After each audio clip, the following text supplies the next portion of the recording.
Dismissed for extraordinary governmental misconduct, are true and correct to the best of my knowledge, signed and sworn to under the pains and penalties of perjury this 21st day of February 2025. So the fact, what you state as fact, that Lieutenant Fanning had control over and access to this jury is simply not true, Mr. Jackson. The only people who have any access to those jurors are the court officers in the Department of Security of the trial court in this courtroom.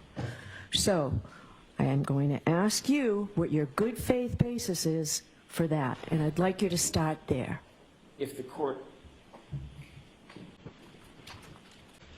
recalls the discussion at sidebar, we were told for the very first time, Your Honor, about this issue concerning the juror and concerning the individual who reported information suggesting that there was some sort of misconduct at sidebar by the court with no additional information.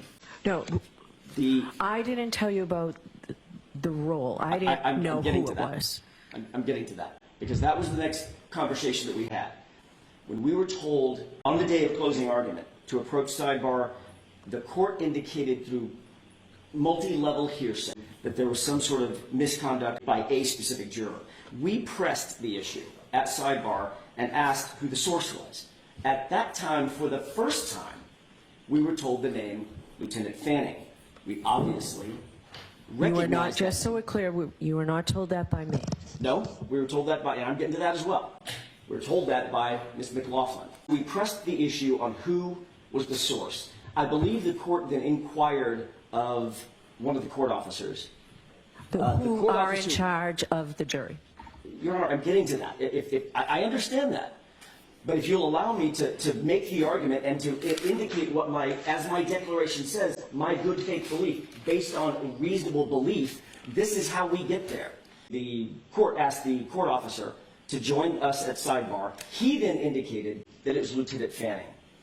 Ms. McLaughlin then went on to say, and by the way, he indicated that Lieutenant Fanning had reported this, supposedly gotten it from some unnamed or unidentified person. There was no evidence presented at the time, as the court knows. There was no declaration, there was no report, there was no supporting documentation whatsoever, no recording, even though this report to the court through the court officer from Lieutenant Fanning indicated that this juror may be, quote unquote, may be on a recording. And the court confronted that juror with that information. There was a brief colloquy with the juror where she said, not that I remember, no. That was the initial statement that she said in terms of any misconduct. No, I wasn't talking about the case. Over the defense's objection, this very potentially defense-friendly juror was then excused. During that discussion at sidebar, that's when Ms. McLaughlin explained for the very first time to the defense who Lieutenant Fanning was in this circumstance. And she said that he was the, quote, commander of the extensive security operations that this case has required. Period, end quote. That sentence says a lot. It said a lot to me. It does not say he has access to or control over the jurors. It says that he has... I'm just going to stop you. I'll let you finish in a minute. Okay. Mr. Yannetti, as a Massachusetts practicing lawyer, knows that the court officers are in charge of the jurors. Go ahead, Mr. Jackson. If there is a commander of the extensive security operations over the entire case, there is, Your Honor, no greater security operation than securing the jurors. That is sacrosanct. It's paramount among the security operations that the court embraces. And we were told, I didn't make it up, Ms. McLaughlin told us, we were told he was the commander, not part of a security operation that was outside the court, not part of a security operation that helped parking cars or making sure that citizens got in and out of the courtroom appropriately. We were told he was the commander of the extensive security operations in this case. It is reasonable to conclude from that statement that Fanning was either directly in charge of the jurors, which the court is now telling me he wasn't. Again, that's news to me. You were told that at sidebar that day by Ms. McLaughlin. No, we were not. We were told... I have the transcript. Well, Your Honor, what we were told is what his title was. Commander of the extensive security operations of the court. So we reasonably concluded that he was either directly in charge of the jurors or in charge of the people who were in charge of security of the jurors. But we were never allowed the opportunity to find out exactly what his role was because the court didn't take evidence, refused our request at the time, in good faith. Both Mr. Unetti and I asked the court to take evidence from Lieutenant Fanning. The court I think it was declined. Ms. Little. I'm sorry? I think it was Ms. Little who asked me to. And what was the court's response? The court's response was to decline that invitation. We didn't take any evidence, which would have drawn down on the issue, so I wouldn't have to make reasonable conclusions. I would actually have the information. So, of course, that's one of the issues that is attendant to our motion to dismiss, because it seems wildly inappropriate. Here's what we do know about Lieutenant Fanning. Once his name was uttered, here's what we did know. He's among the troopers that is one of Michael Proctor's supervisors. He interviewed several prosecution witnesses who testified at trial against Miss Reed, including Laura Sullivan, Marietta Sullivan, Bridget Meehan, Heather Maxson. He interviewed all of those individuals, or took part in those interviews. Lieutenant Fanning was at the defendant's home and seized her cell phone in January of 2024, just months before the trial began. Lieutenant Fanning was included on the text chain where Trooper Proctor said he was going through my client's phone looking for nudes. And then his name comes up at sidebar as the commander of the extensive security operations attendant to this case, and he's the source to whom something was reported about juror misconduct. When you couple those two things together, that he's the commander of security and a person who supposedly, through hearsay, overheard a juror making statements about the case, and they have an entire myriad of individuals to whom they could report it. They report it to Fanning, and then Fanning reports it to the court officer who reports it to the court. It is not unreasonable to conclude that he was at least within the orbit of the security operations governing the jurors, which is exactly why we put it in our papers. And without additional information clarifying that, we have no way of knowing that he wasn't involved or didn't have any direct access to the jurors. If he didn't, he didn't. And that's a fact that everybody can agree on. But when we heard the information, the only reasonable conclusion we had, given the fact that he was the source of the information and he was defined as the commander of security over the entire case, not part of the case, the entire case, which includes the jury, that is a reasonable conclusion. So you signed your affidavit 2 weeks ago when you already knew that he did not have any access to the jurors. No, I didn't. I absolutely did not. Signed and sworn under the pains and penalties of perjury this 21st day of February 2025. Correct. On February 21st, 2025, we were still at the first time that it was mentioned that he had absolutely no access to the jurors. He never had any contact with the jurors is when we received our responsive documents from the opposition from the Commonwealth. In that document, they mentioned he never had any direct access, he didn't have indirect access. They make these claims with no verification, by the way, no declaration, no supporting evidence, no declaration from the attorneys who filed the opposition. That's the first time someone actually took the position that he had absolutely no access to any of the jurors, direct or indirect. So when we filed our papers, the information that I just told the court is the information we were working from.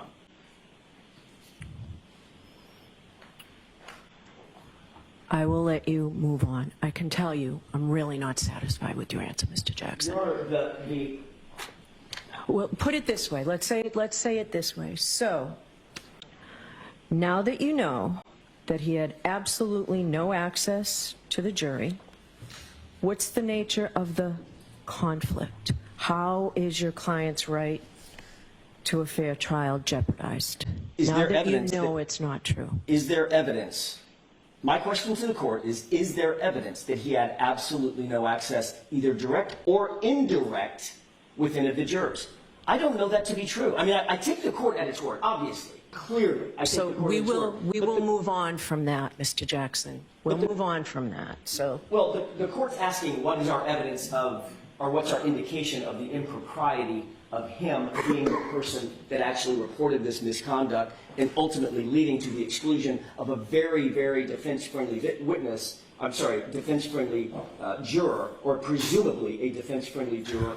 and knowing at the same time that he was intimately involved in the prosecution of my client, that's the reason. Because he was at least within the orbit of commanding, according to Ms. McLaughlin, commanding the extensive security services over this case, and he ends up, just ironically, who knew? He ends up being the source of the information that got that juror removed. That's awfully coincidental, Your Honor. And yes, that's the foundation on which we built our argument that that shouldn't have happened. He certainly never, ever should have had any access, even in the orbit of the jurors, directly or indirectly, and the court never even inquired as to why he was the one receiving the report. Why Lieutenant Fanning, of all people, who then reports it to the court officer, who then reports it to the court, who then removes the juror. That's an awfully straight line between Lieutenant Fanning, who has an interest in this case, and the removal of a juror. That's improper in our view. And that's why we put it in the papers, and that's why we argued it the way we did. Because we were working off of extremely reasonable beliefs based on information that was provided to us at sidebar in the court's presence. All right, so that's your answer to my question. That's my answer to May I the have a court's moment question. to confer with counsel? Yes.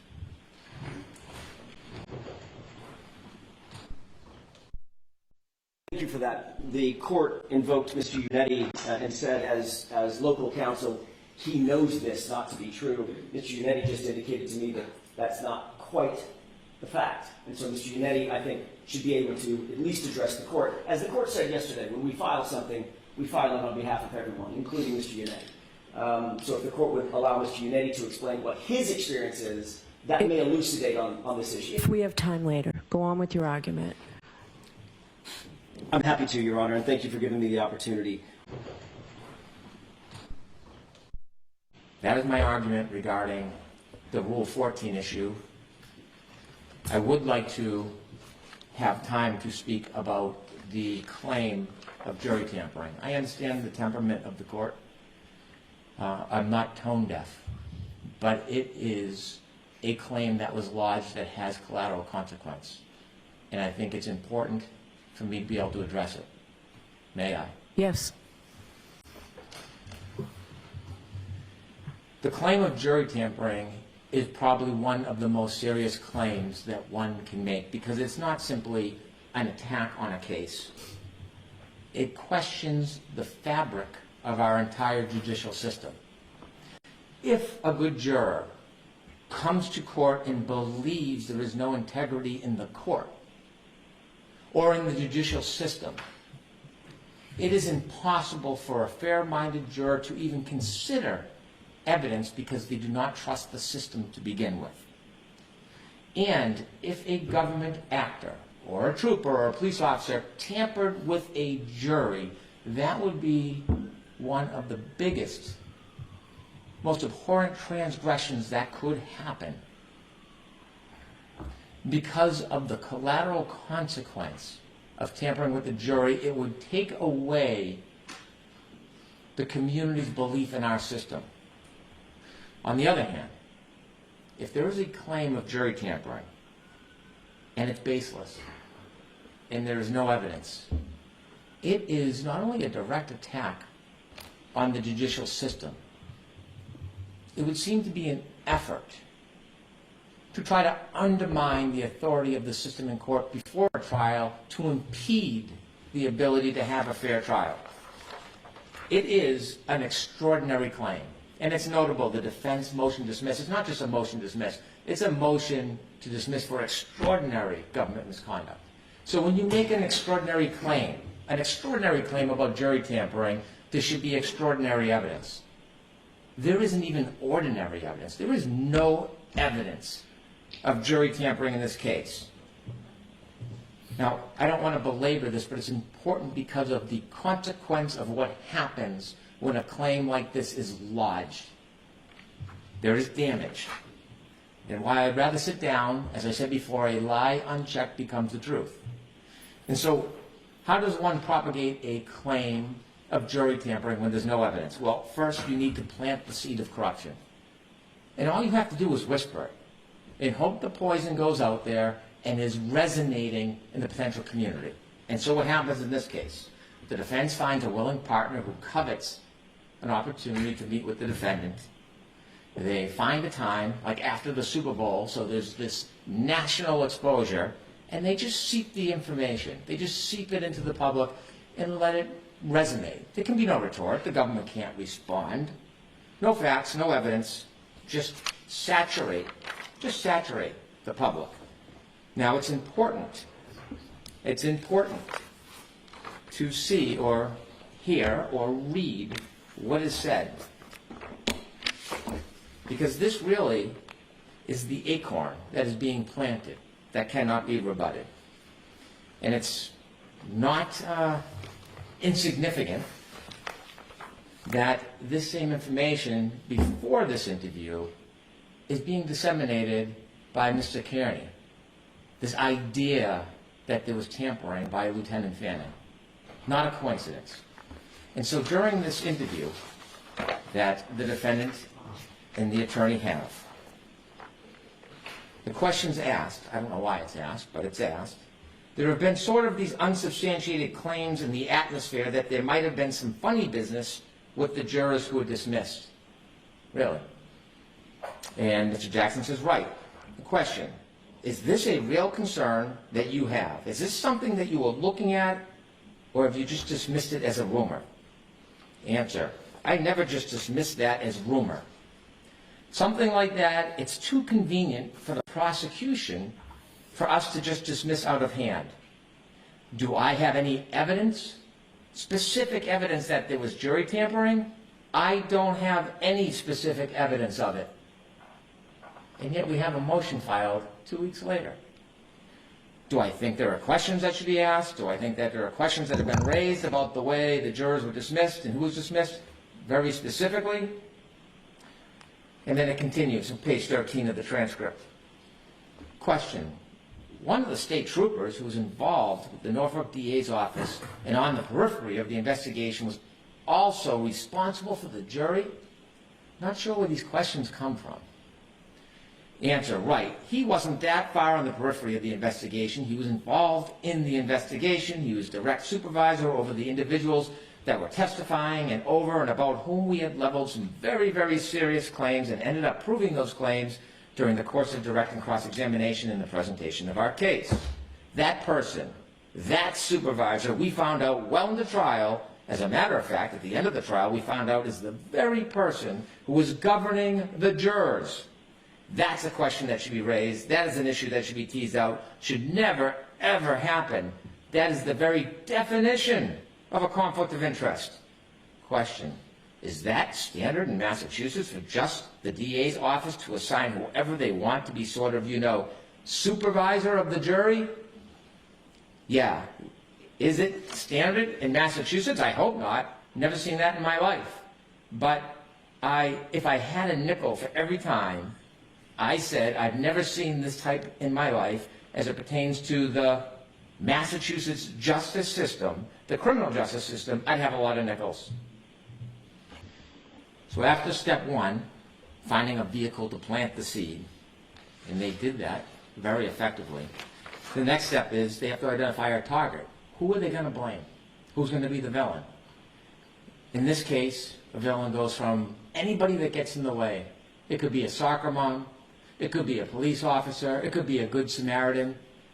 Anybody that crosses the path is a target. And now they decided they were going to identify Lieutenant Fanning. Lieutenant Fanning is one of the most conscientious, dedicated, admired state police officers in Massachusetts.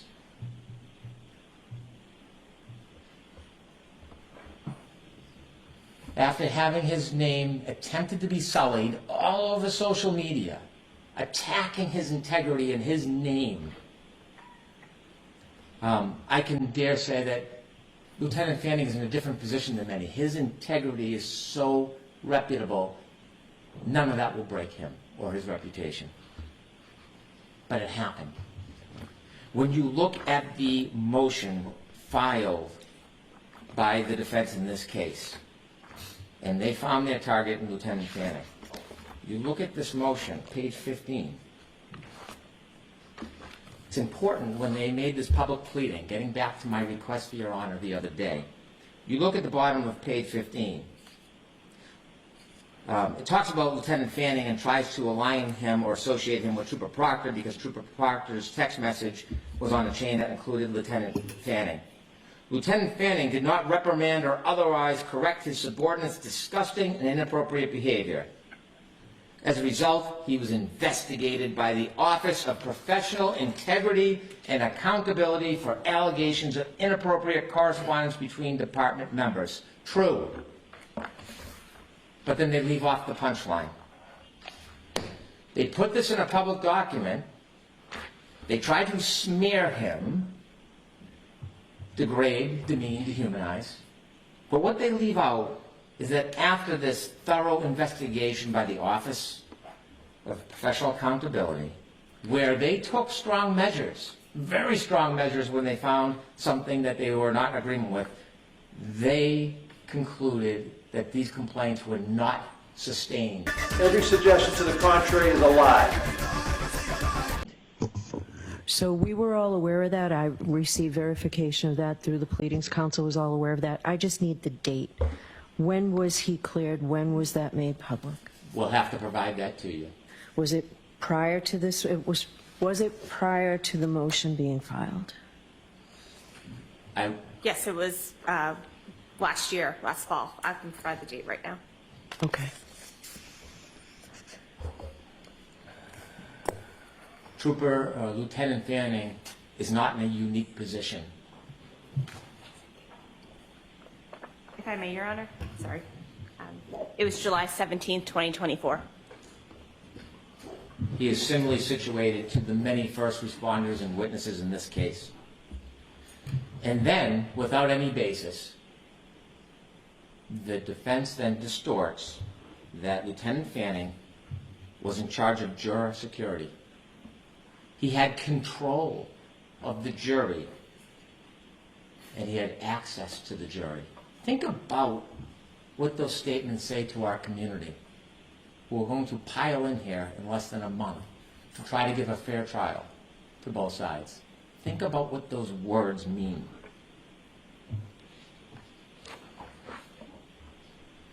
After selecting their target and trying to dehumanize him and degrade him, they then try to create an illusion of this grandiose havoc that is running amok.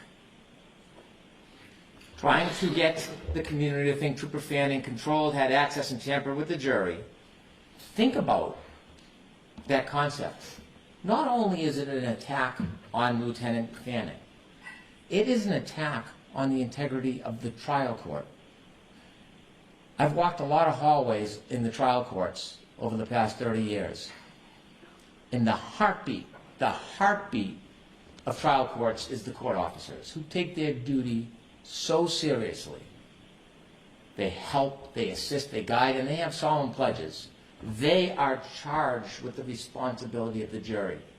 To suggest this is to suggest that the hardworking men and women in our trial court system who come here every day for everybody else's benefit, it is to suggest that they would cede their authority to the state police and abscond from their duty and responsibility to protect that jury with no basis whatsoever. That is the concept that they are promoting in this motion. The trial court personnel throughout the state are steadfast and dedicated. I've tried a lot of cases, and I think most of the lawyers in here have. It is without a doubt in Massachusetts that these dutiful men and women of the trial court protect and are sworn at the end of every case in jury instructions to protect the jury. And these trial court employees, especially here in Dedham, some of the finest, would never abscond that duty. And yet it is now in the public domain, this suggestion. It needs to stop now. The only way that you dispel innuendo, suggestiveness, unsupported claims, and the poison that can seep into the community, the only way you can stop that is with fact. So I'm going to list a few facts for the record. Fact. Lieutenant Fanning was not in charge of juror security. Fact, Lieutenant Fanning did not have control of the jury. Fact, Lieutenant Fanning did not access the jury. Fact, Lieutenant Fanning was part of a multi-agency cooperative effort to ensure the safety of the public and court participants, which required numerous local police officers and state police because of the bedlam that was created outside. Fact, Lieutenant Fanning never, ever, ever met with or interacted with any juror. Fact, at all times Lieutenant Fanning worked from a remote location, jointly managing operations for the safety of the public. Never setting foot on this property when the jury was here. Never meeting a juror, never looking at a juror, never being seen by a juror. Fact, no evidence any trial court personnel ever ceded their obligations and duty and handed them off to Lieutenant Fanning. Fact, Lieutenant Fanning heard numerous rumors from various sources about a potential juror who expressed potential bias. Fact, Trooper Fanning never investigated, approached, or inquired. He heard the information and provided it to the trial court as is responsible, dutiful, and proper. And I'll repeat one more time, Lieutenant Fanning never, ever, ever interacted, controlled, or met with any juror. Your Honor, these claims in the motion to dismiss have a theme. Different issues, same theme, same pattern, same effort. Your Honor should dismiss it outright, and we should move to trial. Thank you. If I may, Your Honor? Yes. Thank you.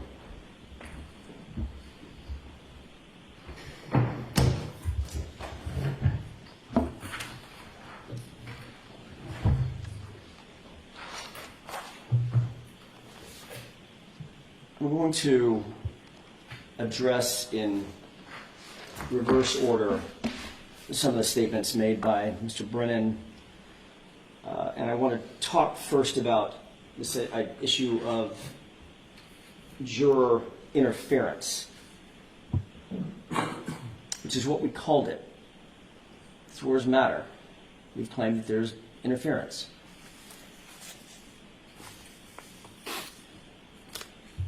He indicates that that would be an abhorrent transgression if there were interference with a juror or a jury. We agree. It would be an abhorrent transgression. The information that we have in front of us is not the information that Mr. Brennan just recited, which is interesting. I'll get to the facts that he very dramatically stated in just a second. Because this is a fact-based inquiry, one that we asked for standing right over there at sidebar and didn't get. But Mr. Brennan, with no support to back it up, and I'm going to ask a couple of pointed questions about that, recites these facts after facts after facts that he claimed absolved the Commonwealth of any transgression as it pertains to the jurors. And when I say Commonwealth, I'm talking about the Massachusetts State Police. Very clearly, in a clever, almost too cute by half argument, Mr. Brennan talks about the good court officers that are populating this courtroom and this courthouse, about whom we have made no allegation, no claim, nothing. We have nothing but the highest respect and regard for the men and women who wear that uniform and perform these duties. None, zero. And he knows that. But in an effort to create an enemy where there isn't one, he acts like we've insulted the court officers, which we haven't.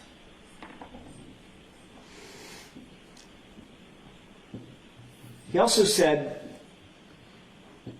that Lieutenant Fanning stood up here and gave basically a CD, a resume for him, and said, the greatest guy on the face of the earth.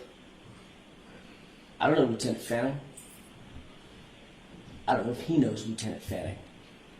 Not really the point. It's in the personality contest. He said that we identified somebody with an unassailable reputation. We identified him. We didn't identify anybody. We were standing up at sidebar, fat, dumb, and happy, not knowing what was going to happen when somebody else identified him. It wasn't us. And by the way, everything that we filed concerning this was under seal. We didn't disclose anything in any court document. It wasn't a public document, it was under seal.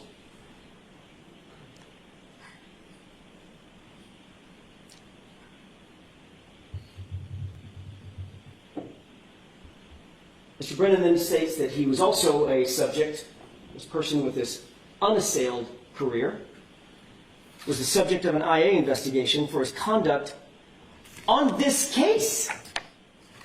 It's not even about something tangential. It's about his conduct on this case, his supervisory role as it pertains to Michael Proctor and his, and I'll repeat it, disgusting conduct as it relates to my client and his text messages, etc.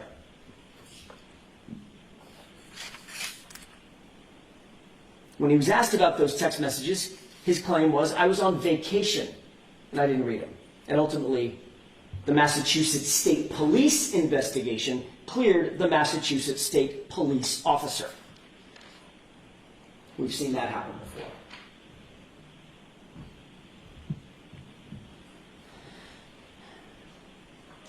The question, or questions, if I could, that surround this inquiry, and the reason that we included it in our motion to dismiss, is because it appears that Ms. Reed did not get a fair trial because of this juror's dismissal. How would the person who's unidentified, to this day, unidentified, how would this person know who the juror sitting in one of these seats was if she was at a private location? I won't mention the location. How would they know? How would they know to identify her? How would they know what she said? How would they know to record her illegally, potentially, if that happened? How would they know these things?